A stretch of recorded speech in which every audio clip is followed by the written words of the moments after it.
What would Tom Landry think of this Dallas Cowboys defense? After the 44-24 point drubbing the Cowboys were saddled with this Sunday in Denver, what went wrong on offense and what can be done to turn the defense that dooms the day back into the doomsday defense? Let's talk. Plugged in and switched on. This is the star we are.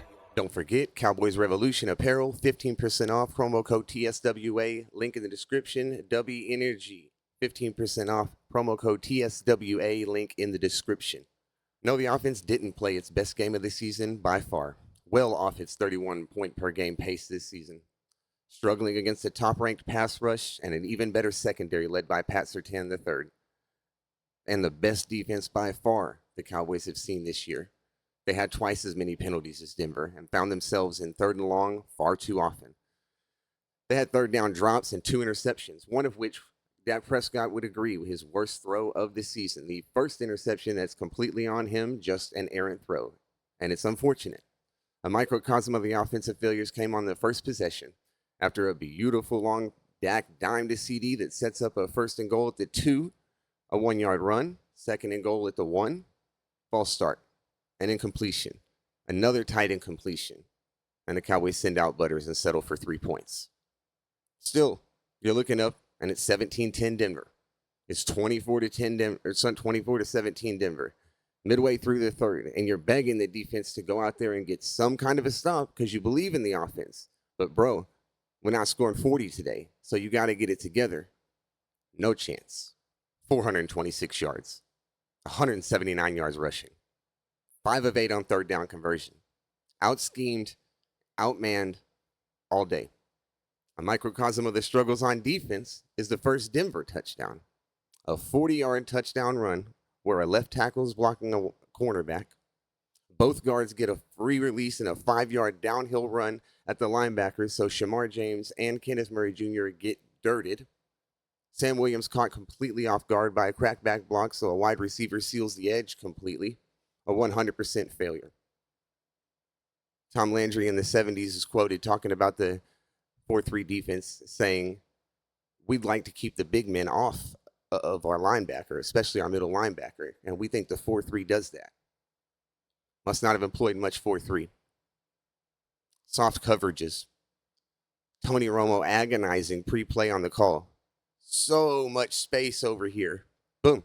Touchdown to over here. Jerry Jones was quoted earlier in the week saying he doesn't believe we're one player away on defense. No, I think most of us would agree with that. Probably 4 to 5. Demo's coming back. That's 1. Savone Rebel's going to make a difference, maybe, but you probably won't know what you really have until next offseason. I'm excited about him, but he hasn't played a football game since ECU, and this is the Professional Football League. Jimmy J's hair told me preseason the Jordan Lewis release, or loss in the free agent market was going to be a bigger thing than I was thinking, and it absolutely has been. Where we don't have much depth at cornerback, especially with Trayvon Diggs potentially having played his final down as a Dallas Cowboy, I believe. Mozzie Smith off the team. I don't believe, a single outside corner other than Deron Bland. Don't believe in a single outside corner other than Deron Bland. The starting safeties weren't great to begin the season, and predictably, the reserves are worse. The pass rush still isn't there, and I don't know where it's going to magically come from because there's nobody on IR or anything coming back to help that. So how to go about it? 1 week until the trade deadline. You know what draft picks can do, and you have them, but they're hit or miss.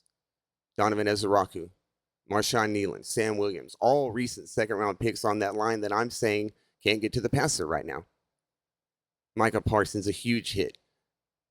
But it doesn't happen all the time. And even we need immediate impact. Even when you do hit on one, it's even less likely that you get immediate impact. And that's what Dallas needs right now. Final form, Dak Prescott and the offense are ready to win right now, but it might be a 2-year window, and they have to have help on defense. George Pickens will get signed, and you'll know exactly what you're working with for the foreseeable future. And we could be unimaginable to play if the defense could give this offense any more possessions, shorter possessions by the other team. I think the Cowboys need to start adding talent now on the defensive side of the ball and not go into next season with so many defensive holes and question marks.